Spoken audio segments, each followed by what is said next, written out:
Hello నమస్తే. Diabetes ఆరోగ్య విజ్ఞానం సిరీస్ ఆహారం గురించి మాట్లాడుకుంటున్నాం. ఏ కారణం చేత అయినా కానీ ఉపవాసాలు చేయవచ్చా? ఈ ఉపవాసాలు అనేక రకాలుగా చేస్తూ ఉంటారు. అది ఎక్కువ మతపరమైన కారణాలు కావచ్చు, ఇంకా వేరే కారణాలు కూడా కావచ్చు. ఏ కారణం చేతైనా కానీ ఉపవాస దీక్ష చేయటం డయాబెటీస్ రోగులకి మంచిది కాదు. ఉదాహరణకి ముస్లిమ్స్ అయితే రంజాన్ నెలలో పగలు తినకుండా రాత్రి తినాలి.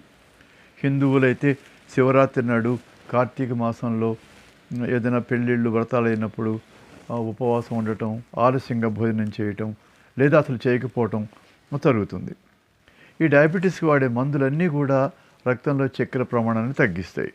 భోజనం చేయకుండా చక్కెర మందులు వేసుకుంటే సహజంగానే చక్కెర ప్రమాణాలు బాగా తగ్గిపోయి హైపోగ్లైసీమియా అనే పరిస్థితి రావచ్చు, ప్రమాదం జరగవచ్చు, అన్కాన్షియస్నెస్ అంటే స్పృహ తప్పిపోవటం, ఫిట్స్ లాంటివి జరగవచ్చు. కాబట్టి ఆ రోజు ఉపవాసం చేసిన రోజు ఆ మందులు వాడకుండా ఉండాలి. ముఖ్యంగా ఇన్సులిన్, డైనిల్ లాంటి చాలా శక్తివంతమైన మందులు ఉపవాసం ఉన్నప్పుడు వాడద్దు. ముస్లింలు అయితే పగలు తినకుండా రాత్రి తింటారు కాబట్టి పగలు వాడే మందులు రాత్రి తినేటప్పుడు వేసుకోవచ్చు. హిందువులు అయితే ఉపవాసం ఉంటే కనీసం పండ్లు పాలు తీసుకుంటారు కదా అనే సడలింపు ఉంది కాబట్టి కొంత నయమేమో, కానీ వాళ్ళు కూడా స్వల్పాహారం తీసుకుని ఆ పగలు పూట షుగరు చెక్ చేసుకుని అవసరమైతేనే మందులు వాడటం మంచిది. చిన్న చిన్న ఉపవాసాలు చేయవచ్చు, కానీ స్వల్పంగా అల్పాహారం అలాంటివి తీసుకోవాలి. అయితే ఈ ఉపవాసపు ఆహారము మొత్తం క్యాలరీస్ కంటే ఎక్కువ కాకూడదు. అసలు నా ఉద్దేశము డయాబెటీస్ రోగులు ఉపవాసం చేయకుండా ఉండటం మంచిది. విందు భోజనం కూడా చేయకుండా ఉండటం మంచిది. No fast, no feast. పార్టీలకి విందులకి వెళితే మరి ఎట్లా?